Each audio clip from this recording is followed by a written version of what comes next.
Assalamualaikum warahmatullahi wabarakatuh. Perkenalkan, nama saya Puja Yumijaya, NIM 200200119 dari Prodi D3 Keperawatan. Di sini saya akan menjelaskan anatomi sistem perkemihan.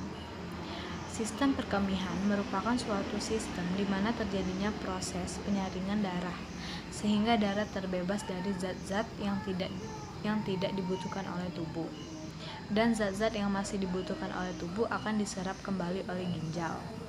Zat-zat yang tidak dibutuhkan oleh tubuh akan larut ke dalam air dan keluar berupa urin. Organ-organ penyusun sistem perkemihan adalah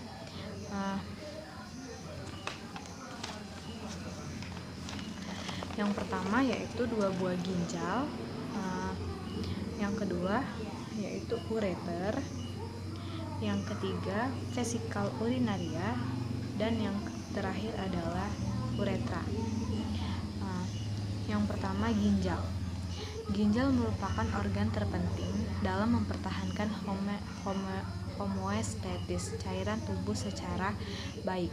Ginjal berwarna coklat kemerahan berbentuk seperti biji kacang yang terletak di belakang peritoneum. Pada kedua sisi vertebra sumbalis 3 yang melekat langsung pada dinding abdomen. Ginjal kanan sedikit lebih rendah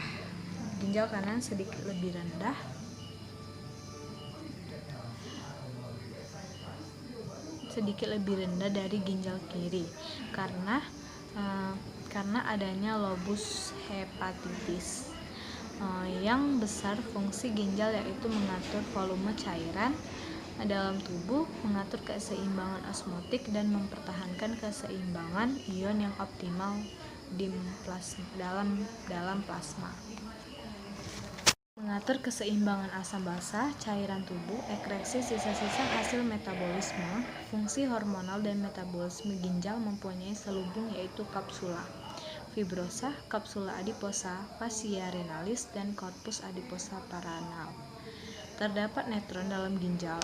Neutron suatu unit fungsional di mana di setiap ginjal memiliki 1 juta neutron.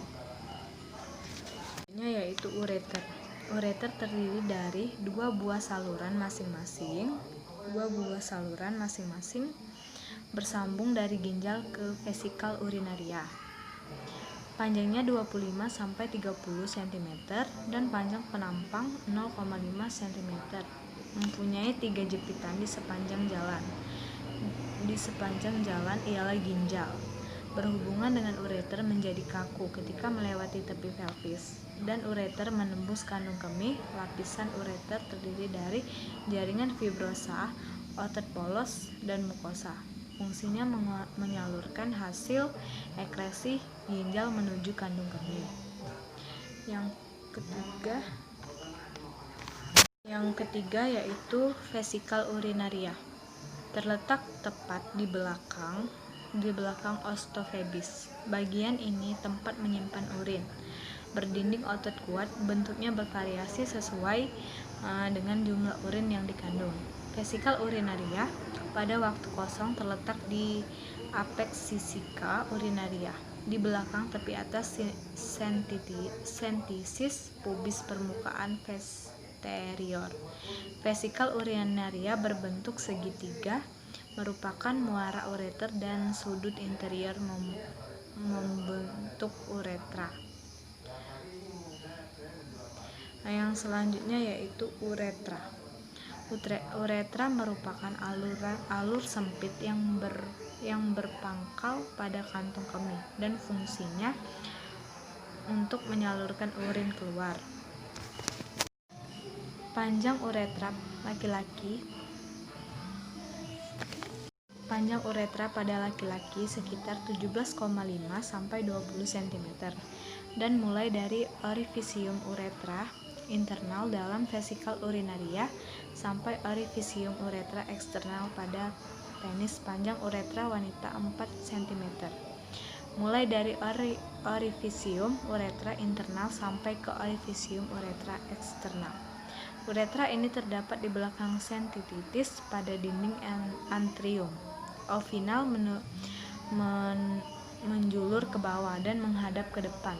Proses pembentukan urin terjadi 3 tahap, yaitu filtrasi, reabsorpsi, dan sekresi. Cairan yang akan disaring oleh neutron dibawa oleh darah ke glomerulus. Setiap hari ada sebanyak 180 liter air yang disaring oleh glomerulus. Ini berarti bahwa cairan dalam tubuh kita disaring sampai 30 kali dalam sehari. Setiap saat darah kotor melewati ginjal dan keluar menjadi darah bersih. Darah yang telah memasuki ginjal akan datang kembali untuk disaring setelah beberapa jam. Kapiler glomerulus sangat mudah dilewati oleh molekul air dalam larutan kecil. Tekanan darah di dalam ginjal tinggi sehingga air menuju ke glomerulus.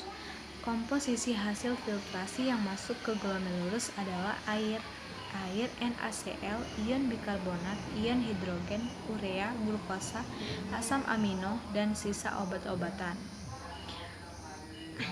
Anal berwarna hitam adalah aliran reabsorpsi, sedangkan yang berwarna biru sekresi. Pada tubulus proksimal terjadi reabsorpsi glukosa, asam amino, NaCl, air, ion bikarbonat, dan sekensi ion hidrogen, dan sisa-sisa obat-obatan.